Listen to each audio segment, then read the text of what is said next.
ಪಂಚತಂತ್ರ ಕಥೆಗಳು ಕರ್ನಾಟಕದ ತೊಗಲು ಗೊಂಬೆ ಆಟ ಶೈಲಿಯಲ್ಲಿ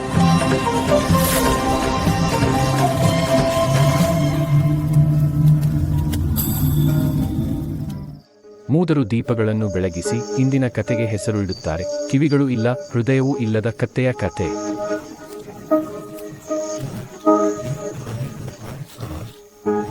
ಕಡೆಗೆ ಕಲ್ಲಿನ ಹತ್ತಿರ ಮೇಯುತ್ತಿತ್ತು. ಕತ್ತೆ ಗುಂಪುಗಟ್ಟಿದ ನಂಬಿಕೆಯಿಂದಿರುವ ಹೊಗಳಲು ಸುಲಭವಾದದ್ದು. ಜುಳ್ಳುಗಡ್ಡೆಯಲ್ಲಿ ಒಂದು ಅನಾರೋಗ್ಯದಿಂದ ಬಳಲುತ್ತಿರುವ ಸಿಂಹ ಬಿದ್ದಿತ್ತು. ಬೇಟೆಗೆ ಶಕ್ತಿ ಇಲ್ಲ. ಏನಾದರೂ ಬೇಟೆಯನ್ನು ತಂದುಕೊಡು ಬೇಗ. ಕೊಕ್ಕರೆ ಸೊಗಸಾದ ನಾಲಿಗೆಯ ಮಧ್ಯವರ್ತಿಯಾಗಿ ಹೊರಟಿತು.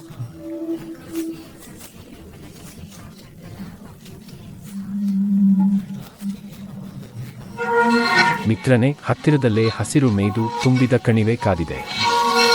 ಶ್ರಮವಿಲ್ಲದೆ ಹುಲ್ಲ, ದಾರಿ ತೋರಿಸು. ಹೊಗಳಿಕೆಯನ್ನು ನಂಬಿ ಕತ್ತೆ ಕೊಕ್ಕರೆಯ ಹಿಂದೆ ಹಿಂದೆ ಹೋದನು.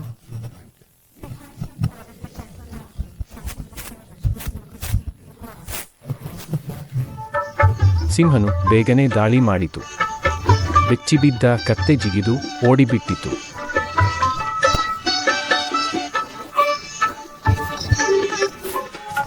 ಮತ್ತೆ ಸುರಕ್ಷಿತ ಸ್ಥಳಕ್ಕೆ ಓಡಿ ಬಂತು. ಕತ್ತೆ ನಡುಗುತ್ತಾ ಜೀವಂತವಾಗಿಯೇ ಉಳಿದಿತು.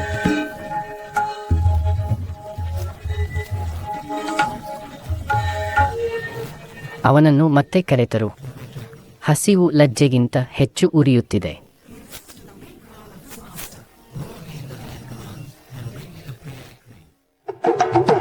ಅದು ಕಾಡುಗಾವಲುಗಳಲ್ಲಿ ಜಿಗಿದ ಒಂದು ಮೊಲ ಮಾತ್ರ. ಮೊಲನ? ಆಗ ನಾನು ಏನನ್ನೂ ಭಯಪಡಿರಲಿಲ್ಲ.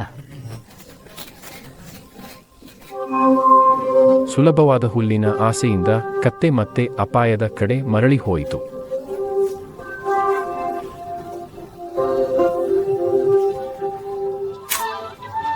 ಈ ಬಾರಿ ಸಿಂಹ ತಪ್ಪಿಸಿಕೊಳ್ಳಲಿಲ್ಲ.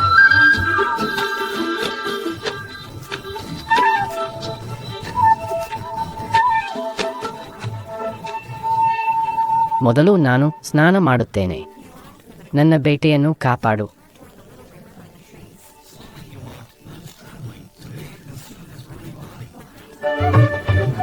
ಒಬ್ಬನೆಯಾಗಿದ್ದ ಕೊಕ್ಕರೆ ಕುತಂತ್ರದಿಂದ ಕತ್ತೆಯ ಕಿವಿಯನ್ನು ಹೃದಯವನ್ನು ತಿಂದುಬಿಟ್ಟಿತು.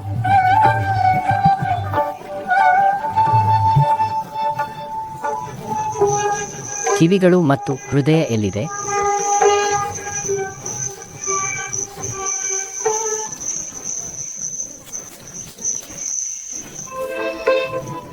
ಅವನಿಗೆ ಕಿವಿಗಳೂ ಹೃದಯವೂ ಇದ್ದಿದ್ದರೆ ಅವನು 2 ಬಾರಿ ಮರಳಿ ಬಂದಿರುತ್ತಿದ್ದನ?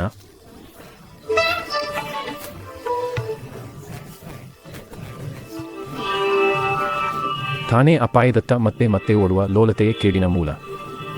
ಹೊಗಳುವವನು ಲಾಭ ಪಡುತ್ತಾನೆ, ಮೂರ್ಖನನ್ನು ತಿನ್ನಿಬಿಡುತ್ತಾರೆ.